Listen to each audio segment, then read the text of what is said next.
IMC channel వీక్షిస్తున్నటువంటి ప్రేక్షకులకి నా యొక్క హృదయపూర్వక నమస్సుమాంజలు. నా పేరు డాక్టర్ డి బాలకిషన్, ఆయుర్వేద వైద్యరత్న, శ్రీ కౌశిక్ ఆయుర్వేద నిలయం, దిల్సుఖ్ నగర్, హైదరాబాద్ నుండి మాట్లాడుతున్నాను. ఈరోజు కార్యక్రమంలో యూరిక్ యాసిడ్ గురించి తెలుసుకుందాం. అసలు యూరిక్ యాసిడ్ అంటే ఏంటి? యూరిక్ యాసిడ్ వల్ల ఎలాంటి నష్టం జరుగుతుంది అనేది తెలుసుకుందాం. ముఖ్యంగా యూరిక్ యాసిడ్ అనేది ప్రతి మానవునికి రక్తంలో ఉంటుంది. 6.5 నుంచి మామూలుగా 8.5 ఆర్ 10 వరకు ఉండే అవకాశం ఉంది ఆరోగ్యవంతులకి. మరి ఈ యూరిక్ యాసిడ్ పెరగడానికి గల కారణాలు వీక్షిస్తాం. ఎలాంటి పరిస్థితుల్లో యూరిక్ యాసిడ్ పెరుగుతుంది, పెరగడానికి గల కారణాలు ఏంటి చూద్దాం. ఫస్ట్ ఈ యూరిక్ యాసిడ్ లెవెల్స్ మనం తీసుకునే ఆహార పదార్థాలపైనే ఆధారపడి ఉంటుంది. దానివల్లనే యూరిక్ యాసిడ్స్ ఎక్కువగా పెరిగే అవకాశం ఉంది. అలాగే మద్యపానం, టొబాకో ఇలాంటి అవలక్షణాలన్నీ కూడా పూర్తిగా మానివేయాల్సిన అవసరం ఉంటుంది. మరియు ఇంకో ఏంటంటే క్యాలీఫ్లవర్, చేమగడ్డ ఇలాంటివి మానివేయాల్సిన అవసరం ఉంటుంది. ఇవి పూర్తిగా మానివేసినట్లయితే యూరిక్ యాసిడ్ అదుపులో ఉంటుంది. మరి ఈ యూరిక్ యాసిడ్ పెరిగినప్పుడు ఎలాంటి లక్షణాలు కనిపిస్తాయి? మరీ ముఖ్యంగా యూరిక్ యాసిడ్ పెరిగినప్పుడు జెయింట్స్లో నొప్పి రావడం, ప్రతి కీళ్ళలో నొప్పి ఏర్పడుతుంది. అక్కడక్కడ కీళ్ళల్లో వాచిపోతాయి, వాపుతో కూడుకున్నటువంటి నొప్పి ఉంటుంది. ఎముకల సాంద్రత అంటే మందం, డెన్సిటీ ఆఫ్ బోన్ కూడా క్రమంగా తగ్గే అవకాశం ఉంది. కాబట్టి ఈ యూరిక్ యాసిడ్ తగ్గినప్పుడు, పెరిగినప్పుడు కీళ్ళ నొప్పి, ఎముకల నొప్పి, ప్రతి కీళ్ళలో నొప్పి ఎక్కువగా ఉండే అవకాశం ఎంతైనా ఉంది. నొప్పి మంటతో కూడినటువంటి నొప్పి ఎక్కువగా ఉండే అవకాశం ఉంది. కాబట్టి జాగ్రత్తగా ఎప్పుడైతే కీళ్ళ నొప్పులు వస్తున్నాయో కాస్త అనుమానించి తప్పకుండా వైద్యులను సంప్రదించాల్సిన అవసరం ఉంది. ఎప్పుడైతే యూరిక్ యాసిడ్ లెవెల్స్ పెరుగుతాయో అప్పుడు కీళ్ళ నొప్పులు, ఎముకల నొప్పులు ఎక్కువగా వచ్చే అవకాశం ఉంది. మంటతో కూడినటువంటి నొప్పులు ఉంటాయి, భరించలేనంత నొప్పి ఉంటుంది. మరి ఇలాంటి పరిస్థితుల్లో ఇంకా తీసుకోకూడనటువంటి ఆహార పదార్థాల్లో deep fries, junk foods, noodles, శీతల పానీయాలు ఇలాంటివి పూర్తిగా మానివేయాల్సిన అవసరం ఉంటుంది. బయట ఆహార పదార్థాలను పూర్తిగా నిషేధించాలి, తీసుకోకూడదు. ఇలాంటివి చేసినట్లయితే యూరిక్ యాసిడ్ లెవెల్స్ పెరగడానికి ఆస్కారం లేదు. ఎలాంటి ఆహార పదార్థాలు తీసుకుంటే మనకు వచ్చినటువంటి యూరిక్ యాసిడ్ లెవెల్స్ తగ్గే అవకాశం ఉంది అనేది పరిశీలిద్దాం. ఎక్కువగా పులుపుతో కూడుకున్నటువంటి ఆహార పదార్థాలు అన్నట్లయితే ఇమ్లి, చింతపండు రసం కానీ, సాంబార్ కానీ, చారు ఇలాంటి ఇత్యాది పదార్థాలను ఆహారంలో ఎక్కువ మోతాదులో తీసుకోవడం మంచిది. అంటే పులుసు కర్రీస్ అని అంటాం, బెండకాయ పులుసు లేదా రకరకాల గడ్డలతో, కూరగాయలతో పులుసులు చేస్తూ ఉంటారు. అది వారంలో 2-3 సార్లు పులుసు కూరలు ఉండేలాగా చూసుకోవడం చాలా మంచిది. దాంతోపాటుగా అన్ని రకాల కూరగాయలు తినండి. కూరగాయల్లో మరీ ముఖ్యంగా ఆలుగడ్డ, వంకాయ, గుమ్మడికాయ, మిగతా సోరకాయ ఇలా అన్ని రకాల కూరగాయలను క్రమం తప్పకుండా తీసుకోండి. నిరభ్యంతరంగా భుజించండి. ఏమాత్రం అనుమానానికి తావివ్వకండి. ఇవి తినడం వల్ల ఎలాంటి అనర్థాలు జరగవు. మరీ ముఖ్యంగా లైమ్ పికిల్, లైమ్ జ్యూస్ ఏదైతే ఉందో, నిమ్మరసం ఎక్కువగా వారంలో 2 నుండి 3 సార్లు తీసుకోండి. దాంతోపాటుగా ఆమ్లకి అంటారు ఉసిరి, పచ్చి ఉసిరి కానీ లేదా ఉసిరికాయ పెచ్చులు ఎండబెట్టేసి పెచ్చులు తయారు చేసుకొని ఎండబెట్టేసి రోజు 2-3 ఉసిరి పలుకులు చప్పరిస్తూ మింగినట్లయితే కూడా ఎముకలకి బలం చేకూరుతుంది, సాంద్రత పెరుగుతుంది. దానివల్ల కూడా యూరిక్ యాసిడ్ లెవెల్స్ పెరిగే అవకాశం తక్కువగా ఉంటుంది. అంతేకాక అన్ని రకాల ఆహార పదార్థాలు నిరభ్యంతరంగా భుజించండి. ఈ డీప్ ఫ్రైస్ కానీ అలాంటివి పూర్తిగా మానివేయండి. పిక్కిల్స్, నిలువ పచ్చళ్ళు ఉంటాయి, నిలువ పచ్చళ్ళను పూర్తిగా మానివేయడం ఎంతైనా శ్రేయస్కరం. అలాగే పప్పు ధాన్యాలు, పప్పులతో కూడినటువంటి ధాన్యాలను పూర్తిగా మానివేయడం మంచిది. మాంసాహారాన్ని కూడా పూర్తిగా మానివేయడం చాలా మంచిది. దానివల్ల యూరిక్ యాసిడ్స్ ఎక్కువగా పెరిగే అవకాశం ఉంది కనుక మానివేయండి. మరీ ముఖ్యంగా ఎముకలు గుల్లబారిపోయే అవకాశం ఉంటుంది. ఎముకల సాంద్రత ఏదైతే డెన్సిటీ కూడా తగ్గే అవకాశం ఉంది. బోన్స్ పైన అక్కడక్కడ క్యావిటీస్ ఏర్పడే ప్రమాదం కూడా ఉంది. కాబట్టి ఎప్పుడైతే యూరిక్ యాసిడ్ లెవెల్స్ కాస్త పెరుగుతాయో, ఒంటి నొప్పులు ఉన్నాయని మనకి గమనిస్తామో, తగ్గకుండా ఎల్లవేళ్ళలో కీళ్ళల్లో నొప్పి ఎక్కువగా రావడం సంభవిస్తున్నప్పుడు అలక్ష్యం చేయకుండా వైద్యులను సంప్రదించడం చాలా మంచిది. అంతేకాని మీ అంతట మీరుగా మెడికల్ షాప్కి వెళ్ళి నొప్పి తగ్గడానికి గోళీలు వేసుకోవడం, ఒక 4 రోజులు వేసుకోగానే 10 రోజులు తగ్గిపోతుంది, మళ్ళీ నొప్పి వస్తుంది, మళ్ళీ గోళీలు వేసుకో. దానివల్ల ఏంటి అంటే ఇతర రకాలైనటువంటి వ్యాధులు వచ్చే అవకాశం ఉంది. మీరు నొప్పికి వాడేటటువంటి మందులు వికటించి వింత వింత జబ్బులు, కొత్త రకం జబ్బులు వచ్చే అవకాశం ఉంటుంది. కనుక మీ అంతట మీరుగా మందులు తీసుకొని వేసుకోకండి. అలాగే మెడికల్ షాప్లో నొప్పి గోళీలు కొనుక్కొని వేసుకోకండి. ఇలా చేయడం వల్ల శరీరం విషతుల్యం అవుతుంది. ఈ నొప్పిలే కాకుండా ఇతరత్ర కొత్త రకం వ్యాధులు వచ్చే అవకాశం ఉంది. మందులు వికటించి ప్రాణాపాయం కూడా సంభవించే పరిస్థితి ఉంటుంది. కనుక అలా బయట మందులు కొనుక్కొని వాడకండి. ఈ మంచి ఆహార పదార్థాలు, పళ్ళు ఏవైతే ఉంటాయో అన్ని రకాల పళ్ళు, సీజనల్ ఫ్రూట్స్ అన్నీ హాయిగా అన్ని రకాల ఫ్రూట్స్ తీసుకోండి. ఏ సీజన్లో వచ్చే ఫలాలను ఆ సీజన్లో తినండి. ఇప్పుడు వేసవికాలం మామిడి పళ్ళు వస్తాయి, తినండి. ద్రాక్ష పళ్ళు తినండి, ఆరెంజెస్, సంత్రాలు తినండి, మోసంబి తినండి, యాపిల్స్ తినండి, వాటర్ మిలన్, మస్కా మిలన్, ప్రతి పండు తినండి. ఏ రకమైన పండ్లు మానేయాల్సిన అవసరం లేదు. అన్ని రకాల పళ్ళను విరివిగా తినండి, ఆస్వాదించండి. వాటిని ఒక సిస్టమ్ లాగా, టేబుల్ లాగా తింటూ ఉండండి. మామిడి పళ్ళు విరివిగా తినండి అంటే రోజంతా తినడం అని కాదు. ఒకరోజు మామిడి పండు తినండి, ఒకరోజు అరటి పండు తినండి. ఆ విధంగా టేబుల్ లాగా ఒక్కొక్క రోజు ఒక రకమైన పళ్ళు తినండి. పళ్ళు తినలేని పరిస్థితుల్లో వాటి తాలూకు జ్యూస్ తీసుకొని తాగండి.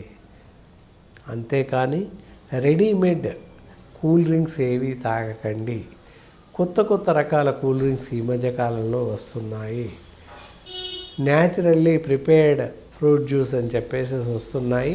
కానీ ఏవి కూడా న్యాచురల్ ఫ్రూట్ జ్యూసెస్ లేవు, తయారు చేయడం లేదు. కాబట్టి ఎలాంటి కూల్ డ్రింక్స్, శీతల పానీయాలు తాగకండి. ఎందువల్లనంటే చాలా ప్రాణహాని ఉంటుంది, రకరకాల జబ్బులు వచ్చే అవకాశం ఉంది. విషతుల్యమైనటువంటి ఆహార పదార్థాలు కనుక మానివేయండి. టోటల్లీ కార్బైడ్ డ్రింక్స్ కనుక అవి వాటిలో ప్రిజర్వేటివ్ చేర్చి ఉంటాం కనుక మన శరీరానికి సరిపడదు. దానివల్ల మన శరీరంలో విషవాయువులు పేరుకొని పోతాయి, విష రసాయనాలు ఒంట్లో పేరుకొని పోతాయి. కాబట్టి అలాంటి ఆర్టిఫిషియల్ ఫ్రూట్ జ్యూస్ కానీ శీతల పానీయాలు అసలే సేవించకండి. పళ్ళను తాజాగా తీసుకొచ్చుకోండి. వాటిని పూర్తిగా శుభ్రపరిచి ఉప్పు నీటిలో ఒక 10 నిమిషాలు ఉంచి ఆ పైన పళ్ళను కట్ చేసి కానీ అలాగే తినండి, లేదా వాటితో జ్యూస్ లాగా రసంలాగా తీసి తాగండి. దానివల్ల ఎన్నో రెట్ల లాభం మనకు ఉంటుంది. శరీరానికి అన్ని రకాల పోషక విలువలు అందుతాయి. తద్వారా శరీరం కూడా తాజాగా ఉల్లాసంగా మనోల్లాసంగా ఉంటుంది. పరిశుభ్రమైన రక్తం మన శరీరానికి అందుతుంది. పూర్తి ఆక్సిజనేటెడ్ బ్లడ్ అందుతుంది కనుక రక్త ప్రసరణలో ఎలాంటి లోపాలు ఉండవు. దాంతోపాటుగా మినరల్స్ పేరుకొనిపోయి ఉండవు కనుక యూరిక్ యాసిడ్ లెవెల్స్ కూడా పెరిగే అవకాశాలు చాలా తక్కువగా ఉంటాయి. కాబట్టి ఇలాంటి జాగ్రత్తలు ఎన్నెన్నో తీసుకోవడం ఎంతైనా మంచిది. అలాగే ఇందాక చెప్పుకున్నట్టు డీప్ ఫ్రైస్ కానీ, నూడిల్స్ కానీ, fry foods, junk foods, cakes, burgers, pizzas, cheese ఇలాంటి ఆర్టిఫిషియల్ ఆహార పదార్థాలను ఏ పరిస్థితుల్లోనూ భుజించకపోవడం చాలా మంచిది. అన్ని రకాల ఆహార పదార్థాలను హెచ్చుతగ్గులు కాకుండా సమయానుకూలంగా టేబుల్ లాగా ఒక్కొక్క రోజు ఒక రకమైన ఆహార పదార్థాన్ని తీసుకోండి. అన్ని సమపాలలో తీసుకోండి. అలాగే 6 రకాల రుచులు ఉండేలాగా మన భోజనంలో ఏర్పరచుకోండి.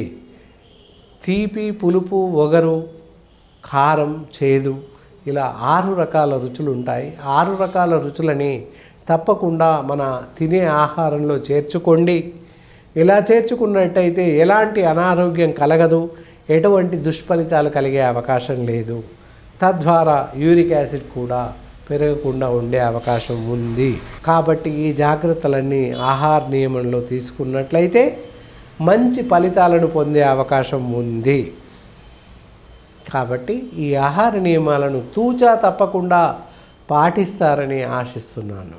ఎప్పుడైతే మనకి ఒళ్ళు నొప్పులు మొదలైనాయో అప్పుడు అనుమానించి మనం వైద్యం దగ్గరికి వెళ్ళినట్లయితే రక్త పరీక్షలు జరిపి అందులో యూరిక్ యాసిడ్ లెవెల్స్ ఎలా ఉన్నాయి, ఎక్కువగా ఉన్నాయా అనేది గమనించి దానికి మనకి సరిపడేటటువంటి దిశానిర్దేశం చేస్తారు. ఎప్పుడైతే యూరిక్ యాసిడ్ లెవెల్స్ ఎక్కువగా ఉన్నాయో అప్పుడు మనం తగిన జాగ్రత్తలు తీసుకోవాల్సిన అవసరం ఉంటుంది. ఏదైతే మనకి కీళ్ళ నొప్పులు, ఎక్కడెక్కడైతే ఏ పార్ట్లో అయితే నొప్పులు ఎక్కువగా వస్తున్నాయో ఆ పార్ట్లో సరైనటువంటి జాగ్రత్తలు తీసుకోవడం అవసరం. చేతి మణికట్టు వద్ద, ముంజేయి వద్ద లేదా వేళ్ళ కనుపుల వద్ద అంటే ఇలా కీలుకి నొప్పి వస్తుంది, లేదా కాలు ముందర బొటన వేలుకి నొప్పి రావడం, ఎర్రగా మారిపోవడం, మంట రావడం సంభవిస్తుంది. ఇలాంటి లక్షణాలన్నీ కూడా యూరిక్ యాసిడ్ పెరిగినప్పుడు వస్తుంటాయి. ఇలా ఈ లక్షణాలు ఏర్పడ్డప్పుడు తప్పనిసరిగా మీరు వైద్యులను సంప్రదించండి. అలక్ష్యం, అశ్రద్ధ మాత్రం చేయకూడదు. ఇలా యూరిక్ యాసిడ్ పెరిగినప్పుడు మరి ఏమైనా గృహ వైద్య విధానాలు ఉన్నాయా అని ఆలోచించినట్లయితే వైద్య విధానాలు లేవు. అప్పటికప్పుడుగా టెంపరీగా సింపుల్గా మామూలుగా ఈ నారాయణ తైలం కానీ, పెయిన్ ఆయిల్స్ ఉంటాయి, ఆర్థోఫెన్ ఆయిల్ ఇలాంటివి తీసుకొని ఎక్కడైతే మనకి ఎఫెక్టెడ్ ఏరియా నొప్పి ఎక్కువగా వస్తుందో ఆ ప్రాంతంలో ఆయిల్ని అప్లై చేసి కాపడం పెట్టినట్లయితే కాస్త ఉపశమిస్తుంది. అలాగే అశ్రద్ధ ఏమాత్రం చేయకుండా నొప్పులు వచ్చినప్పుడు తప్పకుండా వైద్యులను సంప్రదించాల్సిన అవసరం ఉంటుంది. ఒకవేళ అలక్ష్యం చేసినట్లయితే చూపించుకున్నాళ్ళే తగ్గుతుంది అని చెప్పేసి అశ్రద్ధ అలక్ష్యం చేసినట్లయితే కీళ్ళలో నొప్పి అలాగే ఉండి కీళ్ళు బిగుసుకుపోయే అవకాశం ఉంది. అలాగే అశ్రద్ధ ఏమాత్రం చేయకుండా నొప్పులు వచ్చినప్పుడు తప్పకుండా వైద్యులను సంప్రదించాల్సిన అవసరం ఉంటుంది. ఒకవేళ అలక్ష్యం చేసినట్లయితే చూపించుకున్నాళ్ళే తగ్గుతుంది అని చెప్పేసి అశ్రద్ధ అలక్ష్యం చేసినట్లయితే కీళ్ళలో నొప్పి అలాగే ఉండి కీళ్ళు బిగుసుకుపోయే అవకాశం ఉంది.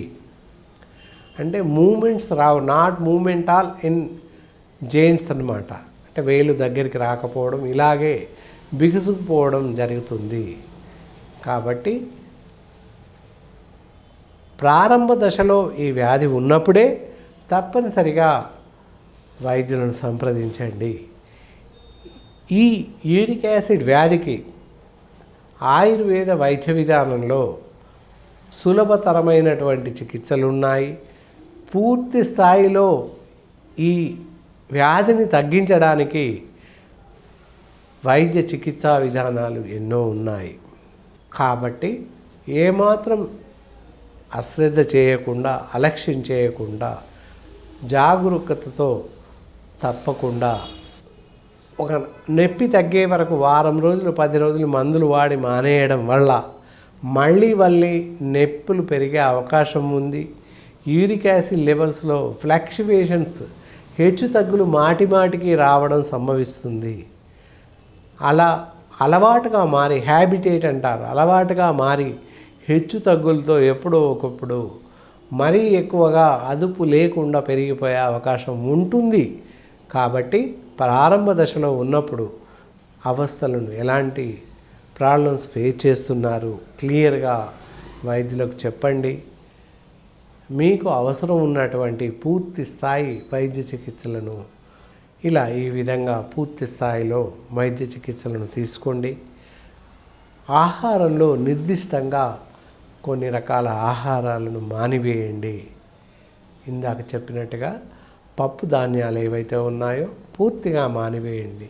మరీ ముఖ్యంగా కందిపప్పు అంటాము, పూర్తి మానివేయడమే శ్రేయస్కరం. దాంతోపాటుగా రెడ్ మీట్, మటన్ కూడా పూర్తిగా మానివేయాలి. శీతల పానీయాలు ఇవన్నీ చెప్పున్నాము. ఇవన్నీ కూడా పూర్తిగా మానివేసి మరి జాగ్రత్తగా ఉన్నట్లయితే ఈ యూరిక్ యాసిడ్ లెవెల్స్ అసలు సమస్యే కాదు.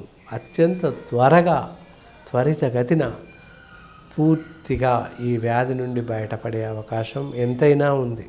కాబట్టి అశ్రద్ధ, అలక్ష్యం చేయకుండా ఎప్పుడైతే మీ శరీరాంగాల్లో నొప్పులు ఎక్కువగా ఉన్నట్లయితే, తగ్గకుండా అలాగే వస్తున్నాయి అనుకున్నట్లయితే తప్పనిసరిగా వైద్యులను సంప్రదించండి.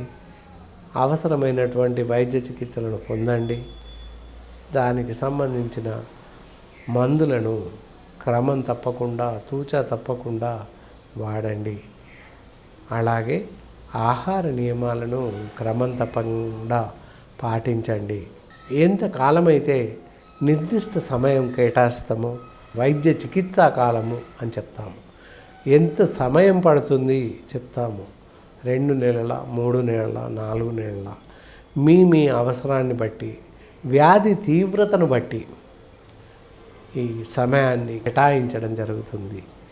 ఏదైతే నిర్దేశించినటువంటి సమయం, కాలం ఉంటుందో అంతకాలం వరకు తప్పకుండా ఏమాత్రం అనుమానానికి తావివ్వకుండా తప్పనిసరిగా మందులను పూర్తి స్థాయిలో మీరు వాడి ఈ యూరిక్ యాసిడ్ వ్యాధి బారి నుండి బయటపడతారని ఆశిస్తున్నాను.